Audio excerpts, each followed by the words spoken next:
Olá, meus alunos e minhas alunas. Vamos lá dar seguimento ao nosso estudo, às nossas aprendizagens aqui na trilha 2 do Caderno de Apoio de Geografia, que traz como tema coordenadas geográficas, linhas imaginárias.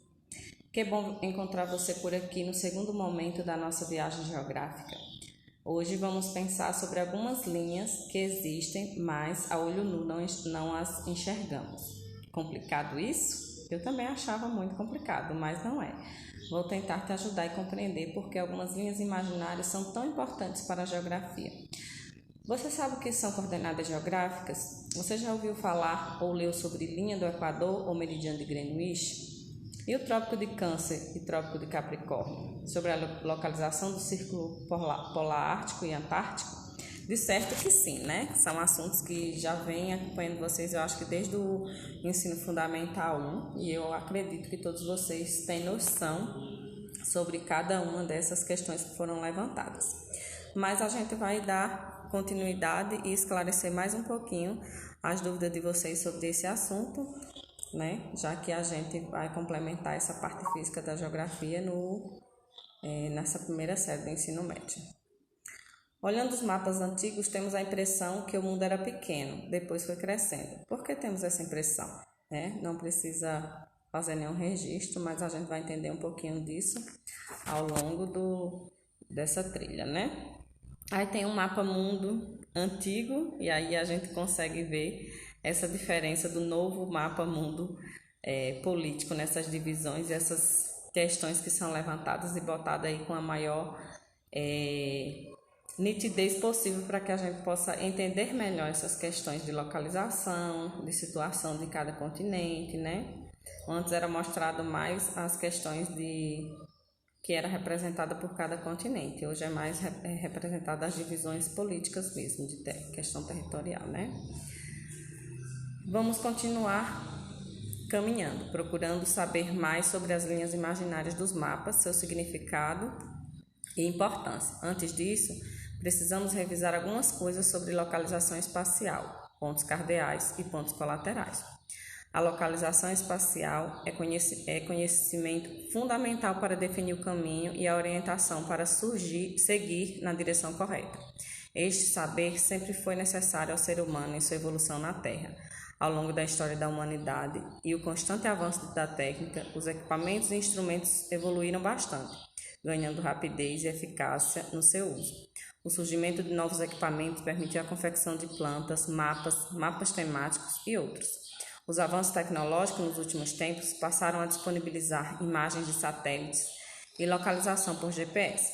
E a gente vai ver um pouquinho mais na frente sobre esses avanços que aconteceram, né, nesses processos de desenvolvimento de mapas, nesse processo de localização, né, em todas essas temáticas que nos traz a cartografia, né?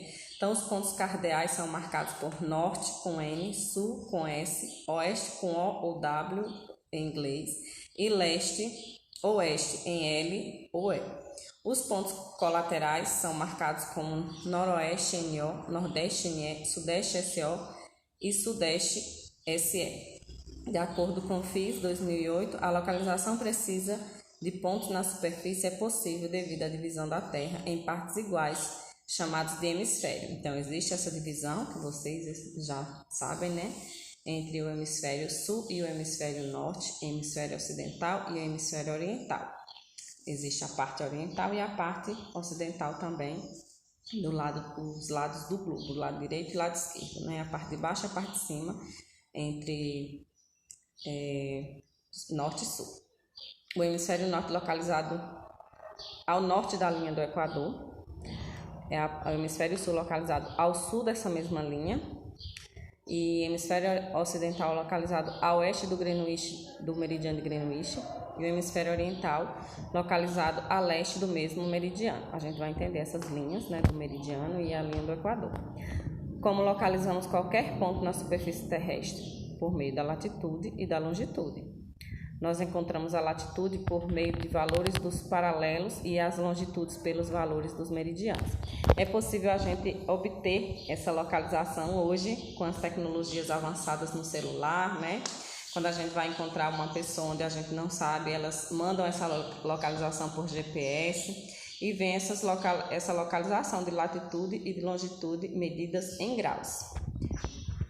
E temos aqui, né, os meridianos, que são representados por essas linhas na vertical, os paralelos, que são representados por essas linhas na diagonal, e temos aqui nos meridianos o de Greenwich, que é esse ponto zero, né, dos graus aí, para servir de orientação. E temos aí nos paralelos essa linha que divide ao meio o planeta na parte em norte e sul, que é marcado também em ponto zero. E temos a latitude e a longitude, né? E a partir dessas linhas imaginárias e desses graus é possível identificar essa localização.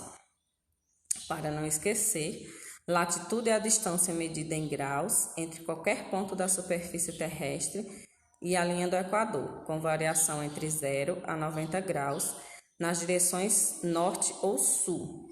Para a localização da latitude, usa-se como referência os paralelos. Paralelos são as linhas imaginárias traçadas na linha horizontal sobre o planeta. Os principais paralelos são a linha do Equador, os trópicos de Câncer e Capricórnio e os círculos polares, Ártico e Antártico. Pode-se dizer que é cada círculo que corta a Terra perpendicularmente em relação aos meridianos, na horizontal, né?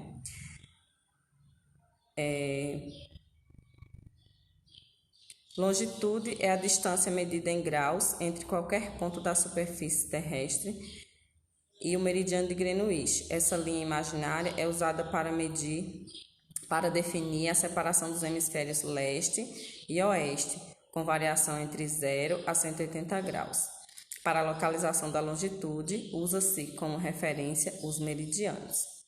Meridianos são as linhas imaginárias traçadas verticalmente sobre o planeta que cortam a Terra em duas partes iguais. Todo meridiano da Terra possui um valor específico de longitude que pode variar entre 0 a 180 graus, para o leste ou para o oeste. Então, se a gente for analisar, né, essas definições aí, fica fácil a gente fazer essa identificação. Eu sei que vocês também já conhecem.